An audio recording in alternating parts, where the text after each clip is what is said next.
Welcome to new lesson. और इस lesson में मैं आपसे बात करूंगा अबाउट कंटेंट। जी हाँ, अबाउट कंटेंट। जैसे मैंने आपको पहले बताया था कि जो एसईओ है उसके लिए जो सबसे जरूरी चीजें हैं उसमें से एक है आपका कंटेंट। आपने पहले भी सुना होगा कि कंटेंट इज द किंग, है ना। तो एसईओ में ये कंटेंट ही डिसाइड करेगा कि आप रैंक हो पाओगे या नहीं हो पाओगे। अब पहले क्या होता था गूगल पे कि आप बेकार कंटेंट डाल के भी रैंक कर सकते थे, but that's not the case at this moment.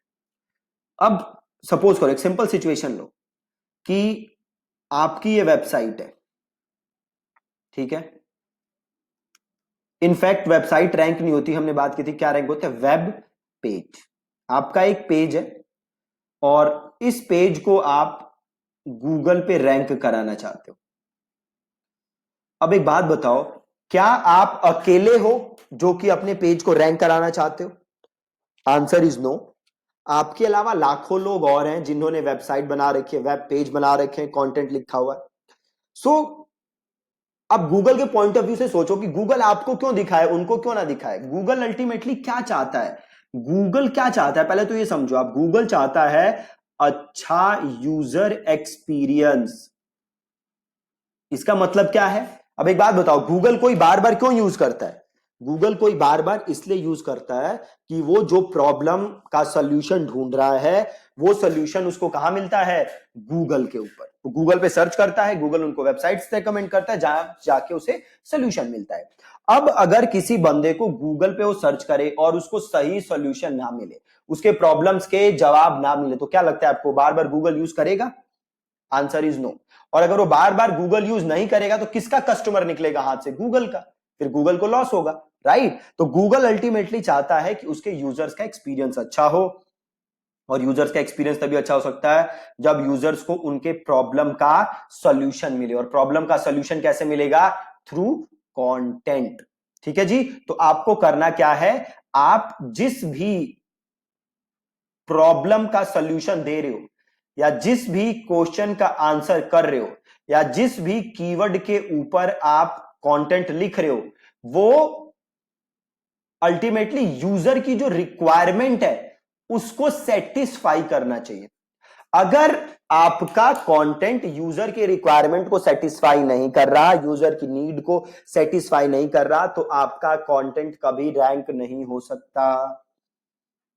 तो ये बहुत ही जरूरी है कि आपका कंटेंट यूजर के सवाल, उसकी प्रॉब्लम, उसके जो भी वो ढूंढ रहा है उसको सॉल्व करे। ठीक है। एक और यहां पे सवाल उठता है कि काफी लोग कहते हैं कि भैया कितना बड़ा कंटेंट लिखना चाहिए, 10,000 वर्ड का, 5,000 वर्ड का।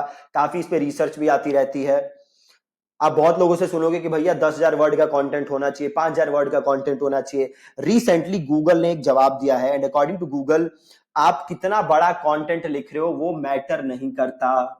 अल्टीमेटली मैटर क्या करता है? तो मैटर ये करता है कि जो आप यूजर की प्रॉब्लम का सोल्यूशन दे रहे हो, क्या वो सोल्यूशन आप सही से दे रहे हो या नहीं दे रहे। अगर वो सोल्यूशन 100 वर्ड्स में हो सकता है तो 100 वर्ड्स।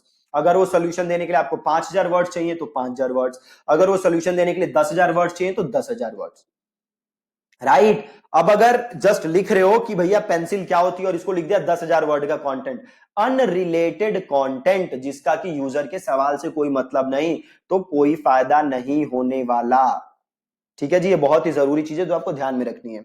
और जब आप कंटेंट लिखते हो तो खाली टेक्स्ट फॉर्मेट में कंटेंट नहीं डालना, आपको इमेजेस यूज करनी है। आप अगर उस कंटेंट के बीच में वीडियोस डाल सको जो कि आपके कंटेंट को और बेटर तरीके से एक्सप्लेन कर दे, तो आपको वीडियोस भी डालनी है। प्लस आपकी जो लैंग्वेज होनी चाहिए वो कैसी होनी चाहिए? Easy to read. अब अगर आपका लैंग्वेज ऐसा है कंटेंट का जो कि बड़ा ही मुश्किल है, किसी को समझ नहीं आ रहा, तो अगेन उस कंटेंट का कोई फायदा नहीं है, क्योंकि वो यूजर के अल्टीमेट प्रॉब्लम को सॉल्व नहीं कर पाएगा। ठीक है जी। तो एसईओ का फाउंडेशन क्या है? आपका कंटेंट। सो मेक श्योर आपका कंटेंट अच्छा है। अच्छा कंटेंट बनाने के लिए आपको यूजर के प्रॉब्लम के जवाब देने हैं। और कंटेंट अच्छा और कैसे बना सकते हो, उसमें इमेजेस डालो, वीडियोस डालो, और वो रीड करने में आसान होना चाहिए, रीडेबल होना चाहिए। ठीक है, सो that's it about the content. आगे के लेसन्स में मैं आपको समझाऊंगा भी कंटेंट स्टार्ट कैसे करना है लिखना, राइट।